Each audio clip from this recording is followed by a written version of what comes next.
Oh hi, I didn't notice you guys there. Hello folks, Red Ryder 06 here, and today I will be discussing about something different. It's not a review video or any other sort, such as like an unboxing or a review of an air gun. I'm going to be discussing about my project that I've been working on for almost a year, and it's a pretty surprising thing that I'm doing, and I'm baffled at how good it's going. So I'll explain really quick. Yes. A Christmas Story. One of my two favorite Christmas franchises right next to the one with Donald Trump. Excuse me, where's the lobby? Down the hall and to the left. Thanks. Okay, maybe not that scene, but anyways, if you're not familiar with the movie, let me catch you up to speed. 1983's A Christmas Story follows the story of Ralphie Parker, and his entire goal, the entire movie, is one simple thing. But I'll let him explain. What I want for Christmas is a Red Ryder BB gun with a compass and a stock and this thing which tells time. Wow, that's great. And he goes through several hoops in order to try to get it, but every single time, he always gets shut down by one simple phrase. You'll shoot your eye out, kid. I'm not going to spoil the movie for you if you haven't watched it, but anyways, I took a vacation last year that took me from this landmass to this landmass. And this landmass has lights that still look like this, and they have little funny plaques. And I had a lot of fun on this vacation. I got to go over to Dearborn, Michigan to see the Henry Ford Museum. I got to see a lot of fun stuff at our Airbnb, and I overall just had a lot of fun. But that's not why I was there. I was there to snag myself a Red Ryder Variant 1. See, back in the day in Michigan, or as I like to call it, the oven mitt, the small failing windmill company known as the Plymouth Windmill Company started selling air rifles along with their windmills, which is about the most American thing I've ever seen, but I'm getting a bit off topic. The general manager of the company tested this new gun that the owner decided to make, and was asked, "Well, sir, what do you think?" "You know, I think it's a daisy." Daisy. And that's how the company started, but that's not the point. The point is that they produced guns at this factory up until 1958.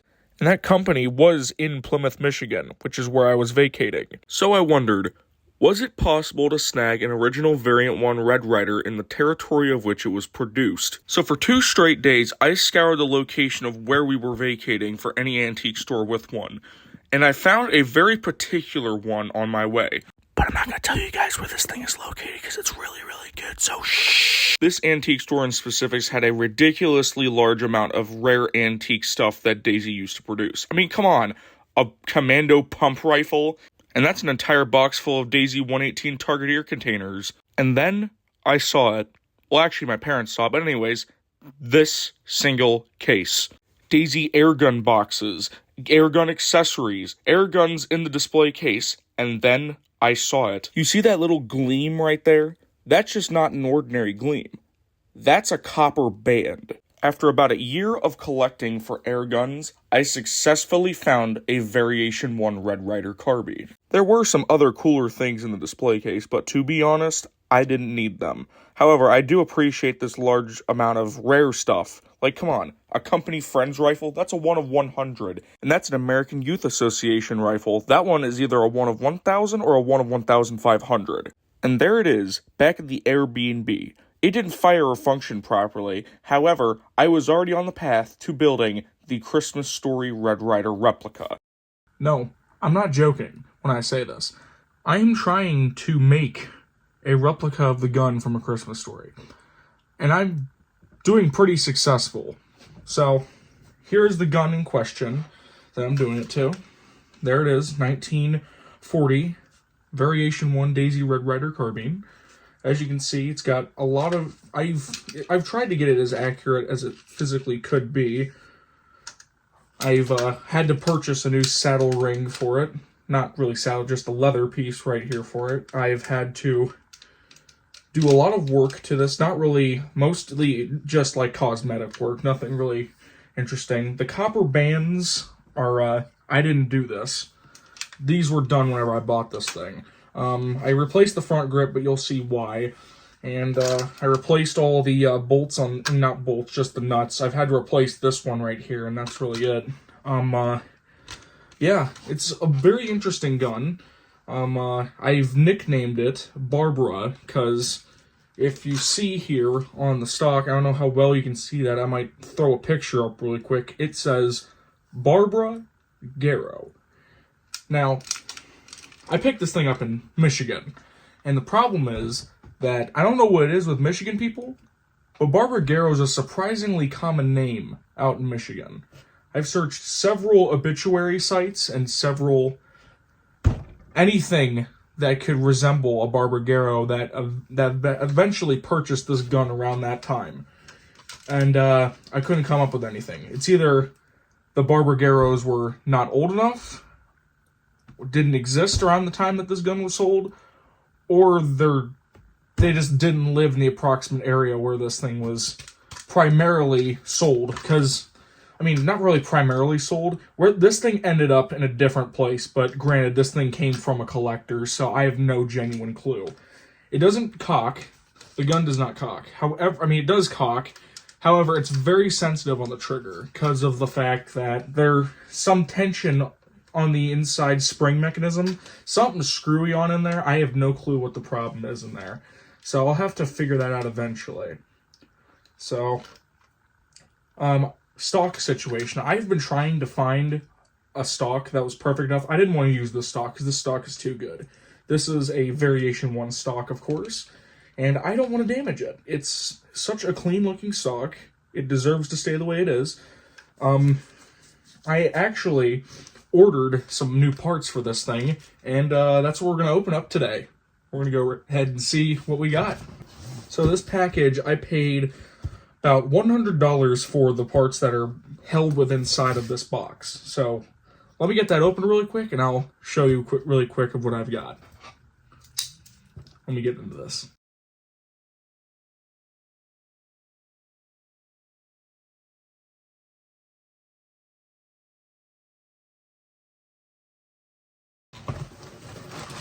Oh boy, we got a whole sea here. We got a whole sea of wrapping. I have no clue. Oh yeah, there we go. I'm starting to see things. Okay, let's see what we got here first. Okay. Looks like this is the Variant 5 receiver. We'll look at that extensively in a second.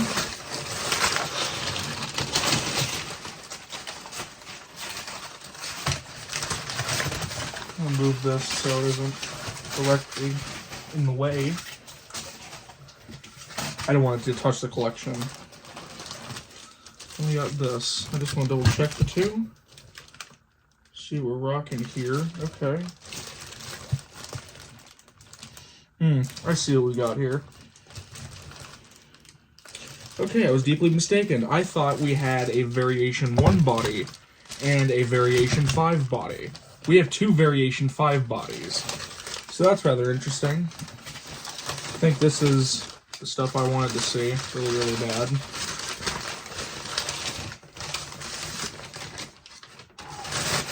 Look at that stock. That's not the one I'm going to do it to, because apparently this is very rare right here, so I'm not going to touch this at all. So we're going to keep that right there. And now let's go check on... I don't know what this is, actually. What the heck is this? Oh, yeah, right. The front grips. That front grips, I mean, it's alright for its age. I don't know exactly if it's good, because there's like a little blemish right here on this side, but that's still pretty clean looking. Okay, let's see. This is the other stock. That one's gonna work right there. That one's gonna work. Look at that. That's gonna work for the project. That is perfect. It's absolutely flawless. There's not a single flaw on it. That is so nice. Alright, so we got that. Now let's look at the final one. But first, let me look at the receipt, which is always good. I really enjoy it when people send me receipts. Yeah, that's pretty good. And then finally, let's get into... That was a Variant 5 body sliding off of the table and onto my foot. That hurt. We'll look at these bodies in a second. Yeah, we'll look at these in a second. Okay. This is the final grip. Let's see. You know, that grip also is not in too bad a shape. That's pretty clean. I don't know what I'm going to do with all these grips, because I have so many front grips that I'm not going to be able to do that much with them. Now let's check the rifle bodies. This is the thing I want to check the most, because... There we go. I just wanted to check these really quick. Inspect them. So these two, right here, do not have inner spring housings. They're just the exterior. Oh my goodness. Oh wow. A lot of the original bluing for these is actually still here. Oh my gosh. There's no surface rust anywhere. So yeah, it's just the main part. There's no internal mechanism in here. But yeah, that is a clean body right there. Move that right to there. Look at this one. Judging by the looks of things, this one also is a really good looking rifle body. I'm a little bit disappointed we didn't get two variant, or at least we didn't get a variant 1 body, but can't tell if these were stripped or not, but they look really good for their age. For their age, they look impressive, to say the least. Yeah, wow. I'll have to see if rest of Mod Daisy can do something to these. 'Cause these are some pretty clean looking. These are some pretty clean looking bodies. I'm actually surprised at how clean they are, because they're just nice and smooth. There's little to no blemishes on this one. I can rub it and it feels very, very smooth. I'm actually baffled. So we might have not gotten a variant 1 body, like I thought, but we have two magnificent looking variant 5 bodies. And it's very clear. The lettering is extremely clear. That is so nice. Another thing I decided I wanted to show you is this. So this is a stock that I have. I've had it redone and everything, so it looks a little bit different. But the thing that makes this cool is the opposite side. That right there, that is Peter Billingsley's signature. This is the signature of the guy who played Ralphie in A Christmas Story. I was up in Toledo. Me and my dad went up to Toledo. We paid $300 to go to a meet and greet, and we actually got it signed by Peter Billingsley. So it was nice to see all that. First time we walked in, we were at a movie theater, like a gigantic theater place, and we were in the ballroom of the place. I don't know why they had a ballroom, but I guess it was like an entertainment center, the whole building. So it was a whole entertainment center, and we walk into the top balcony, usually where the band would play, probably, at a ballroom. And he's standing there, he's giving people handshakes and all that, and he's like, got his arms around the people, and he's taking pictures. I gotta see if I have that picture somewhere. Anyways, me and my dad walk up, and considering my dad knew I wanted this stock signed, it was one of my biggest dreams to have that stock signed, so I could put on my variant 1 for the project. And my dad did not want a poster, which this is the poster right here. It's just the movie poster, and he signed my name, which is funny because you guys have never seen my name. So I'm Trevor. Nice to meet you guys. I appreciate you guys as an audience. You guys are really nice. But yeah, he signed his name, and then he signed his character name. And it's really, really cool. I really appreciate everything about this and the stuff that I got, but you do not know the psychological hoops I had to go through to get this stock signed. At the event, like, people who set up the event, they were extremely strict when it came to things. Like, for example, people were writing quotes, because you were given a post-it note to write exactly what you wanted on the poster, and people were writing quotes and stuff, but the people who set it up said that you could only put your name, which I find kind of lame, because, you know, you paid $300 to see them. It's cool and all, you get a photo, you get the poster, but I feel like $150 for that is kind of ridiculous. But I'd say my $150 was very much well spent. But yeah, my dad walks up to him and he says, hey, my son I don't really want a poster or anything. I just want you to sign this stock for my son. Which, I admit, I'm rather appreciative of him doing this, because without him doing any of this and going through all the loops and hoops that he needed to go through to get this stock, this is 100% worth it. I say that was a very fun thing for me and him to do. But yeah, we got the stock signed. We walked out of the other side of the room, and everybody in the line for the meet and greet was just looking directly at us, which makes sense because we have an original Red Ryder stock, and we got it signed by the kid who played Ralphie. So, what can I say? But yeah, when it comes to getting the Christmas Story replica stock that I'm going to do, I have a compass. It's not the correct compass. I've searched countless times to try to find the correct compass. I even struggled a few times trying to get the correct circumference. First, I was going to use a Buck Jones compass, but then I had the Buck Jones, so I couldn't do that. Especially because I only paid $100 for the Buck Jones that I got, because it was missing a compass. And this was the second one after I bought the Buck Jones compass. Just for reference, this is it next to a penny. Yeah, no, that was not going to slide. That was not going to slide.